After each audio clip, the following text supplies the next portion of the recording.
Now on 5, artists from Scotland and the north of England have their work scrutinised by the judges as we're in Glasgow for the Big Art Challenge. I don't want to be rude, but I thought because when I first saw you, just go down there and put your head next to that. Go close to that dog there. Right. I thought you were doing yourself as a dog. Really?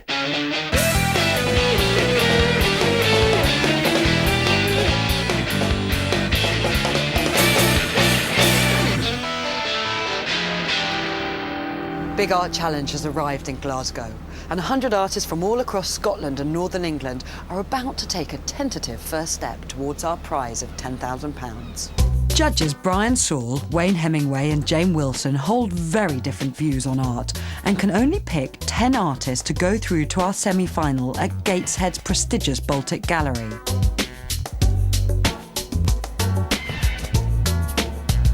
Wayne and Alex Dordoy talk inside the art student's shadowy installation piece. So a year at art college. Yep. Do you want to be an artist? Yeah. Yeah, it's still there, is it? Yeah, definitely. So what's this about?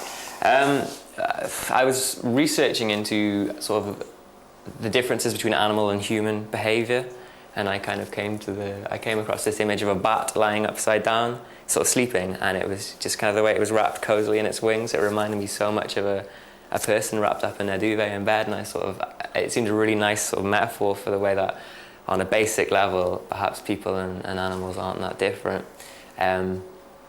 But I was also thinking about the way that technology is kind of affecting human behaviour, which is where the projector and it comes in this big tree branch. I think also, because it was first term, I never felt homesick, but I think this kind of dark, kind of warm, cosy space was quite an expression of insecurity in a way. It was a nice place to come and hide away from the big, kind of scary bad world. Tell me why it's art. Well, I would like to think that it makes people who look at it think about themselves.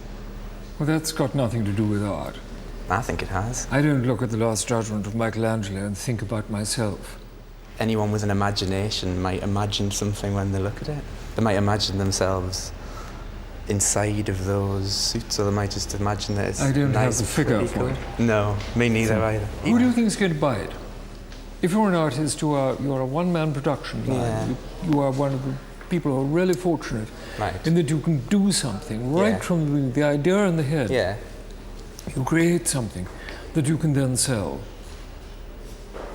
That's how you pay your bills. Yeah. I'm an artist. Well, I might get a part-time I sell job. my work. Oh, God. But you can't actually think of anybody who would buy this. Well, I don't know who would want to buy it. Somebody might want to buy it. I think somebody would take you by the scruff of the neck and teach you the realities of life. You're a sweet, good-natured kid, and somebody ought to kick you into doing something which is really And maybe they should. No. So. I guess this is a portrait, or what would you call it?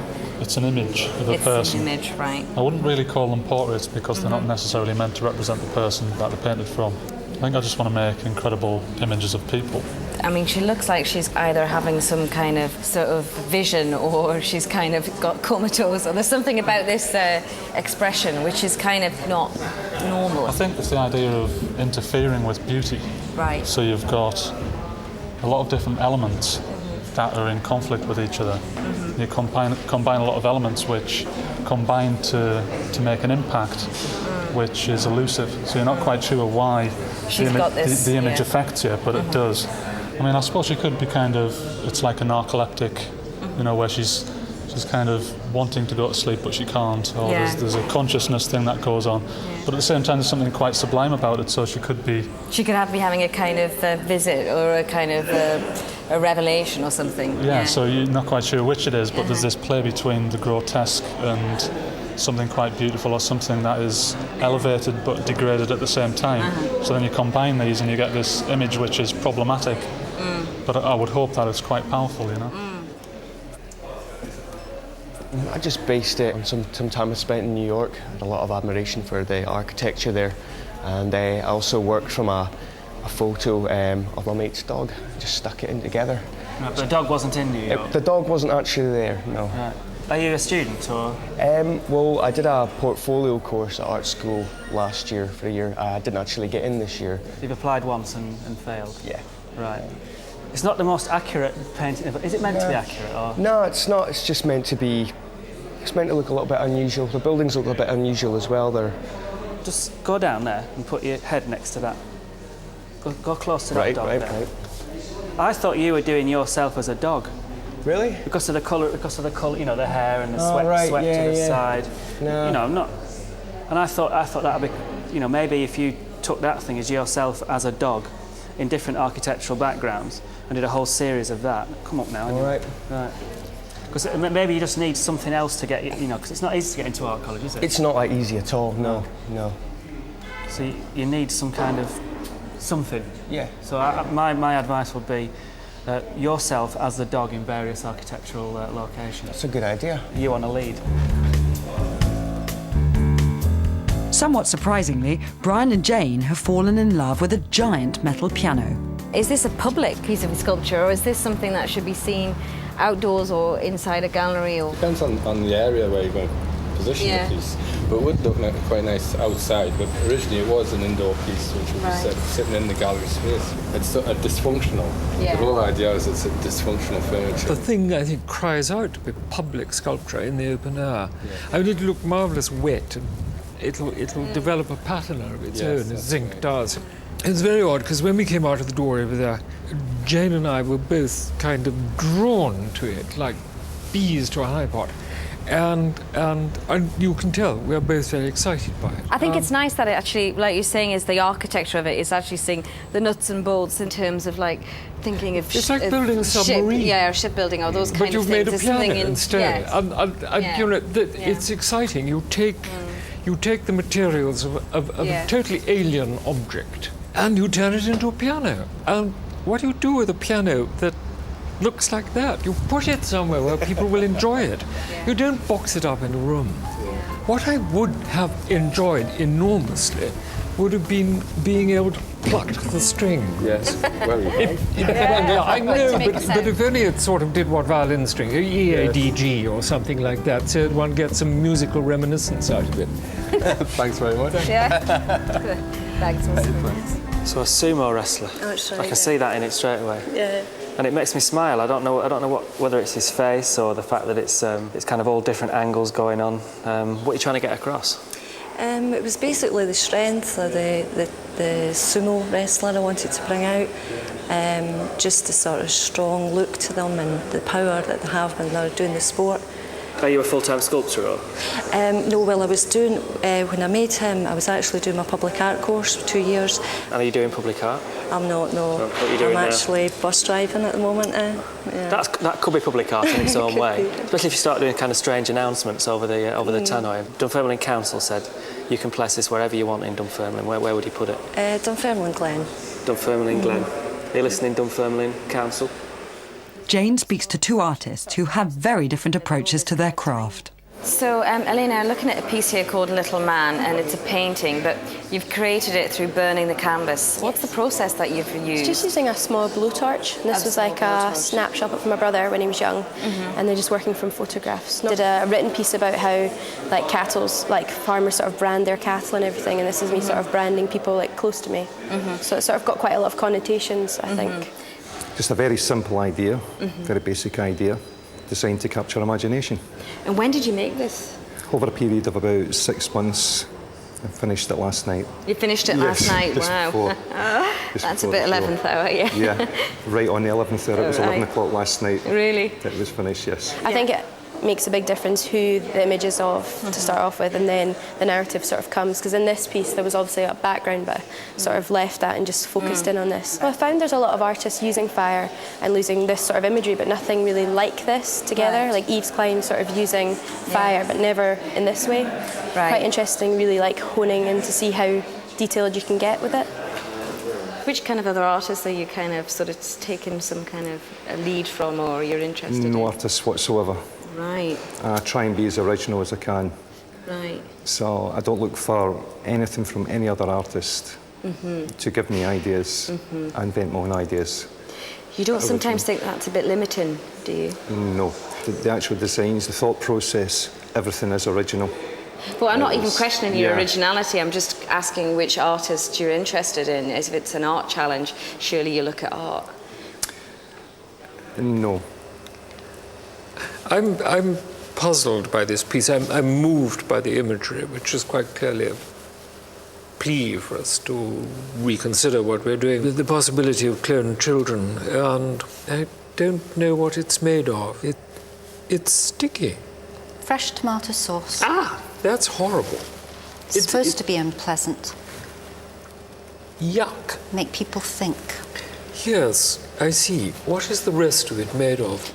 Cardboard, bits of plastic, my daughter's discarded baby dolls, soft body parts that are made out of material. This is a work in which the message is more important than the aesthetic response of the viewer. I'm not supposed to find this beautiful. Some people have found it beautiful. A lot of people have found it abhorrent. It's always caused a reaction. Yes. But the message is one of caution, proceed with caution. I don't put writing with my work. People can come along, and if they like it, they like it. If it frightens them, it frightens them. If they don't want anything to do with it, they can walk away. Coming next. Presumably we've got a stash of pornographic magazines under your bed.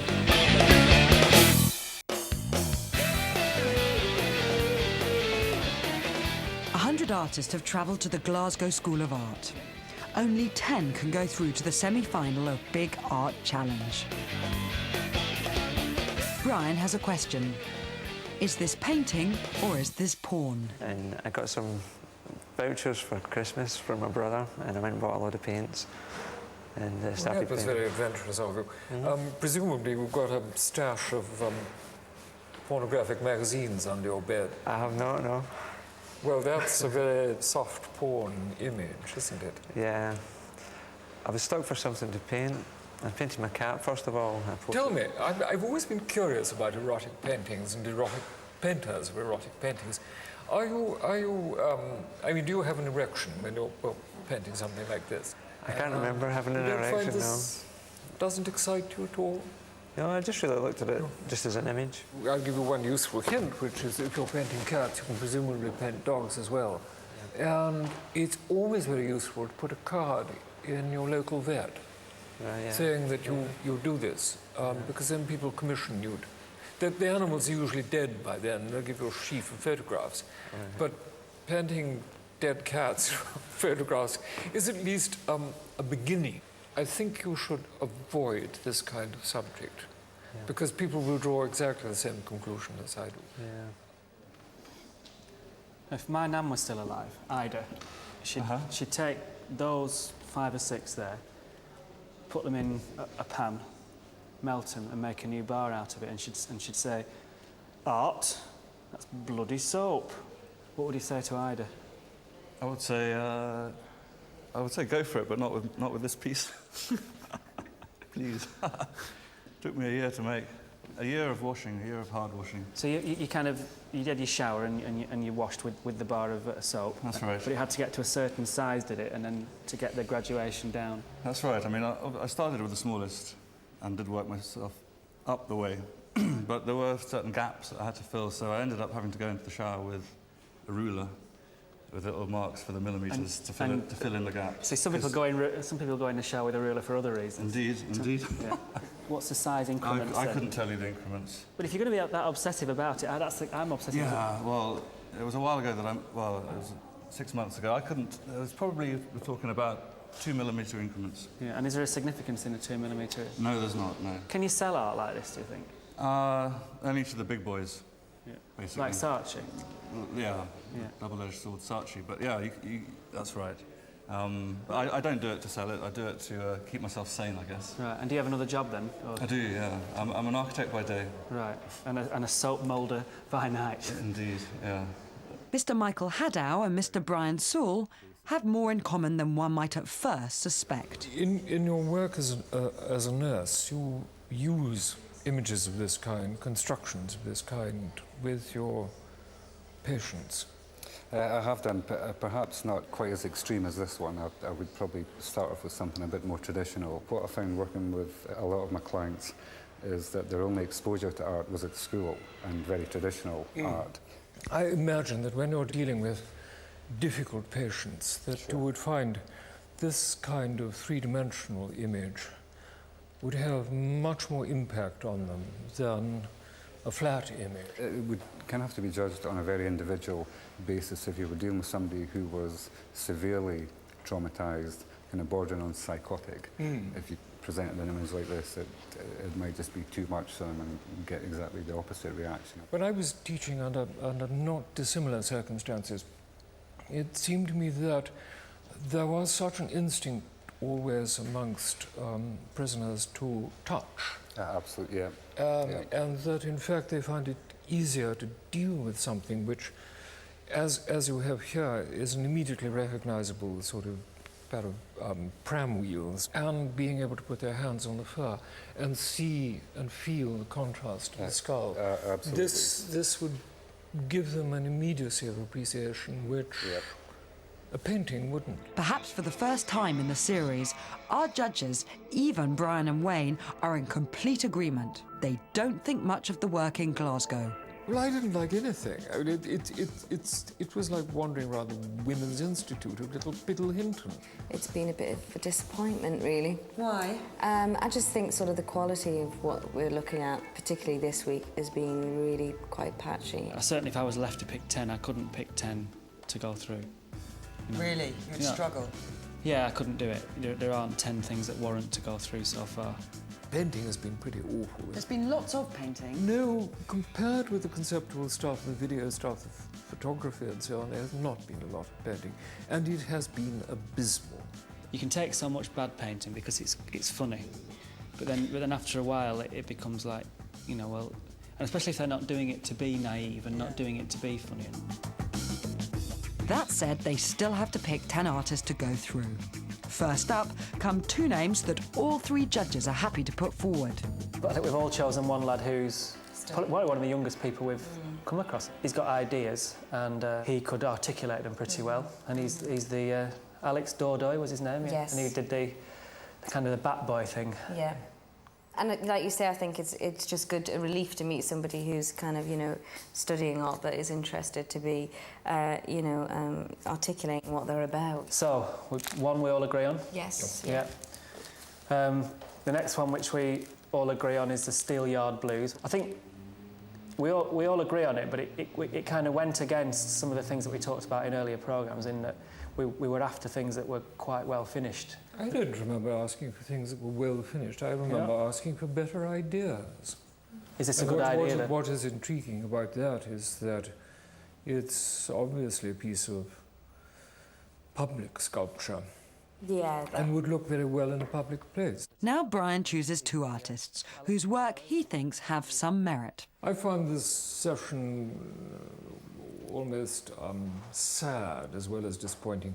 But, you know, force majeure, I have to choose two. I've chosen Sue McPherson's sardine tin with the babies in it. It seemed to me to be interestingly made and passionately felt. And the second is perhaps rather an idiosyncratic choice. It's Michael Haddo, who made the sort of sheep car.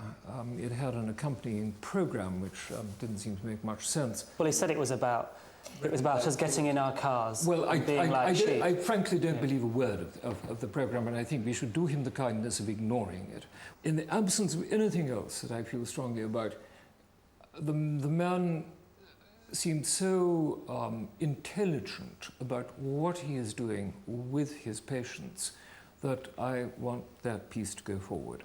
Wayne and Jane agree on 4 more names. Sonny Williams. I liked that image very much. I thought there was something altered state about it, but very suggested, very subtle. You keep looking at it. It draws you back, doesn't it? I hated it. I've seen it done so often before, and it's so obviously from a photograph.